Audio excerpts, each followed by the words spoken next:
Hi everybody. In this particular video we're going to go over a pretty high level on what a red team is. So like I said in the previous video, we're going to go the whole red team blueprint is based around the red team, so we will go to all of this in more detail, but this is just a quick high overview.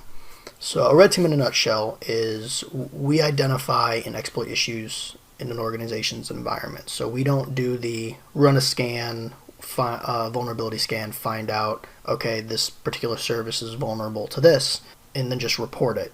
So what we do is we actually go out and exploit the actual issue to see whether or not it's real, how it affects our organization. Inside of this, we also will check new exploits that come out against the organization to see if they are valid, do they fit in our organization. We simulate external and internal threats. So this could be disgruntled employee, hacker from a different country. So we try to simulate both sides of the fence here. There's a lot of internal threats just as there are external threats. Each have their own negatives and positives as far as like what can be done. We also provide cyber awareness training, so this can be phishing training, password cracking training around use of weak passwords or reuse of passwords. In a general sense, this may or may not be under a different team depending on the organization. However, in some cases where phishing is owned by the red team, as it is in my particular case, we handle the awareness training around what you can't do, how to identify things. So it's more of a full feedback loop, which is important, of slap on the wrist, knowing what you did wrong, how to fix it, etc. We'll go into that a little bit later around when I go over some phishing in detail.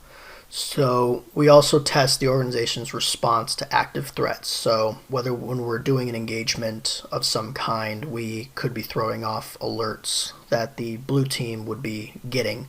So seeing how they handle it, because in some cases we want to test something without the blue team knowing that it's being tested. So because of this, we check their actions, how well did they do in terms of how long did it take for them to actually identify that we were there and we were doing something malicious.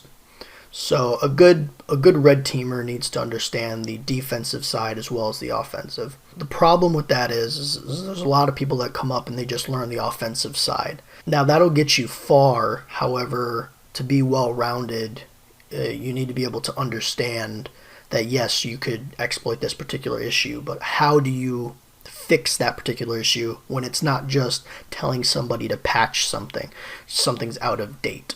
Well, maybe there's a regular expression that failed, which allowed you to inject commands, for example.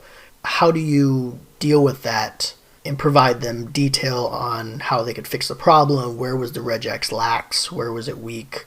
How to tighten it up a little bit. It's important to be well-rounded in terms of offensive and defensive, because without knowing what the defenses could be in place, if you're attacking from a unknown perspective, as in you're not letting them know, you're going to set off so many alarms. Just something as simple as throwing a port scan in default settings is enough to trip off most intrusion detection systems and alerting software that they'll know immediately that you're there.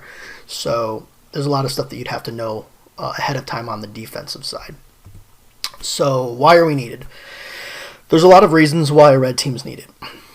In most cases, we're a SME or a subject matter expert on attack scenarios, data infiltration, exfiltration as well.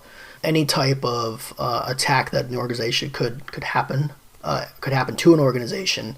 We need to be able to be there to interject and figure out whether it's a real threat or not. Realistically testing scope of an attacker's effectiveness in situations. So just because there's an issue of somebody has a type of injection attack on their web app, if there's no sanitization on it, that's a problem in and of itself. But if you allow that through, and let's say the development team doesn't think it's a big issue because you have to be authenticated, well, getting authenticated access to a web app, there's a lot of ways to do that. So relying on something being behind authentication is not necessarily a good spot. And just because they have access to that and we exploit it, were we able to gain execution on the machine. From that machine were we able to infiltrate the rest of the network. So not just taking it from a finding, but to a full scope of what you're trying to do. We also provide risk analysis on attacks and vulnerabilities that can hinder the company and the organization. So we're able to take certain types of attacks, more specifically vulnerabilities as well, provide a risk matrix for them to be able to, them as an e-staff and the executives and managers and the organization as a whole, to be able to tell them that this is the risk that you're taking when you allow this type of configuration or this type of service to be unpatched. So, and that's a very big thing to have. So is the red team required? Yes and no. So in a larger organization, most definitely yes. There's way too much moving parts, way too many moving parts, way too many developers over top of each other. There's way too much that can go on, that could go wrong in an organization. So we definitely need it in a larger organization. Now, a smaller organization that's maybe 100 people, 50 people, maybe even 150, 200 people. In a general sense, a lot of people in those companies wear multiple hats, so to speak. So one guy could be the software developer, network administrator, and security guy that kind of does everything. I've been in those roles before, where at smaller companies you kind of wear 10, 15 different job roles all at once. So, and in this particular case, it might not be needed because you might be able to get the one guy or gal that can perform those actions, not necessarily on the scale of a full team, but enough of a scale to get away with the tasks needed at that point in time. So the team structure, this is a more of a generic structure for a red team in general. And the size of the team can vary depending on the size of the organization. So as I said, you might have one person on the red team, quote unquote red team, if you're at like 100, 150 people. At a company with 2,000, 3,000, 10,000, 20,000 people, you're going to see something similar to this, where there's a manager. I didn't add it onto this particular slide, but there's normally a director. Once you start getting into the 5, 6, 10,000 employee companies, there's normally a director, a red team director, a manager. There may be a senior manager in there as well, and possibly even a VP. So from an organizational standpoint, you normally have a manager. You have one manager, 1 to 2 leads, possibly 3 depending on the situation. Majority of your task force is going to be mid-level, which is level 2 through about 3 or 4. Once you start hitting 4 or 5, you start creeping into the lead. The entry level is normally up for debate. So most red teamers are not entry level per se.